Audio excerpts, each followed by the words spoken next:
Teşekkür edirəm. Bugün Azərbaycan tarixi üçün çox əhəmiyyətli və dəyərli bir gündür. Çünki Azərbaycan ərazi bütövlüyü uğrunda öz canını fəda etmiş İskəndər Aznavurovun doğum gününü qeyd edirik. Doğum günü qeyd edirik. İlk öncə onu qeyd etmək istəyirəm ki, Asqa türkləri Azərbaycan uğrunda mübarizəyə qələmi ilə. Bu qələm Ömər Faiq Nemanzadə, Azərbaycan qəzetinin müxbirlərindən, Molla Nəsrəddin jurnalının müxbirlərindən olubdur.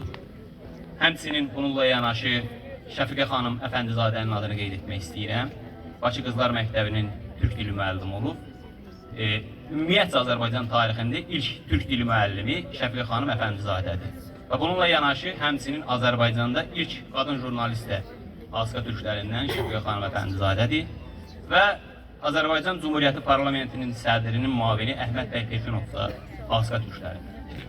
Bunların hər biri Azərbaycan uğrunda mübarizədə qələmi ilə mübarizə aparıblar. İskəndər Aznavurovu bunlardan fərqləndirən silaha sarılmağı, silahı ilə apardığı mübarizədir. Bildiyimiz kimi türklük uğrunda mübarizə dünyanın bir çox məkanlarında o mübarizə gedibdir.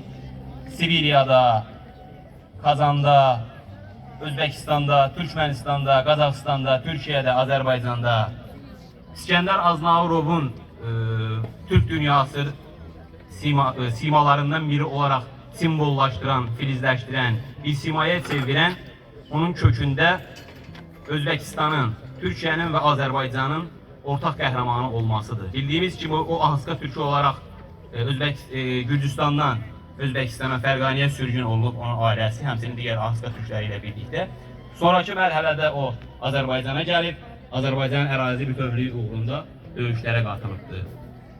Və o 1992-ci ildə 861 saylı rəşadətli alayın tərkibində döyüşüb. Bu alay bildiyimiz kimi məğlubiyyəti olmayan bir alaydır. 1992-ci ilin may-iyun ayında Şəmkir aerodromunun Ruslardan tərksilah olunması və xeyli sayda silah-sursatın, hərbi ləvazimatların əldə edilməsi həmin əməliyyat nəticəsində təmin edilmişdir. Bununla yanaşı 1992-ci il 8 avqust tarixində Başkəndin işğalçılardan azad olunması. Ermənilər iddia edir ki, o torpaqlar bizə məxsusdur. Amma biz bilirik ki, bu tarixən həmin məkan türk torpağıdır və Azərbaycanın qəhrəman döyüşçüləri, başda adını hörmətlə xatırlayıram, Polkovnik Cahangir Rüstəmovun rəhbərliyi altında 861 saylı alay Başkəndi 1992-ci ilin 8 avqustunda azad etmişdir. Sonraki mərhələdə Gədəbəy istiqamətində bir sıra hərbi əməliyyatlar həyata keçirilib. Şəmirli, Keçəldağ, Perival əməliyyatları. Bu əməliyyatlarda da Azərbaycan ordusu 861 saylı alay uğurlara imza atıb. Milli qəhrəmanımız İskəndər Aznavurov da birbaşa həmin əməliyyatların iştirakçısı olub və Azərbaycan ərazi bütövlüyünün təmin olunmasında böyük xidmətləri var. Onu da qeyd etməliyəm ki, İskəndər Aznavurovun bizim yaddaşımızda xüsusi yer tutmasının səbəbi nədir? Bilirik ki, Azərbaycanın 200-dən artıq milli qəhrəmanı var. Onların içində digər millətlərin də nümayəndələri var. Yəhudilərdən də var, Ruslardan da var, digər millətlərin nümayəndələri var. Amma bizi İskəndər Aznavurovu Azərbaycan tarixində bir ortaqlaşdıran, simvollaşdıran Türk millətinin bir simvoludur. Bugün biz Özbəkistana da getsək, Türkiyədə getsək, Azərbaycanda da bir ortaq simvol kimi kimləri müəyyən edəcəksə, onlardan da biri İskəndər Aznavurovdur. Və biz bunu unutmamalıyıq, yaşatmalıyıq, gələcək nəsillərə ötürməliyik ki, onun kimi örnək əməllərə sahib olsunlar, onun kimi Azərbaycan sevgisini, Türk dünyası sevgisini səmimi şəkildə yaşatsınlar. Bilirik ki, bugün türklük haqqında saxta fikirlər, saxta şuarlar, saxta dəyərlər ifadə edirlər. Amma İskəndər Aznavurov bunun canlı bir nümunəsidir. Bu saxtakarlığı ifadə etməyib, bunu canı ilə ödəyibdir.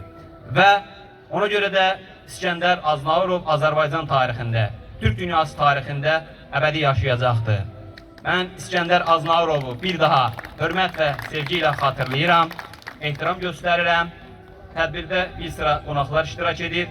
Onlara da öz təşəkkürümü bildirirəm, xüsusi olaraq ailəsinə, övladlarına. Həmçinin burada İskəndərin Sorağı filminin kino rejissor Nizami bəy var.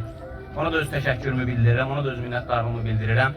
Çünki onun çəkdiyi İskəndərin Sorağı filmi gələcəkdə əgər kimsə İskəndər haqqında maraqlananda YouTube'da İskəndər adını yazanda İskəndər Aznavurov. İstər-istəməz o film çıxacaq və onun canlı həyatını, döyüş yolunu oradan görə biləcəklər. Diqqətiniz üçün təşəkkür edirəm, var olun, minnətdarım.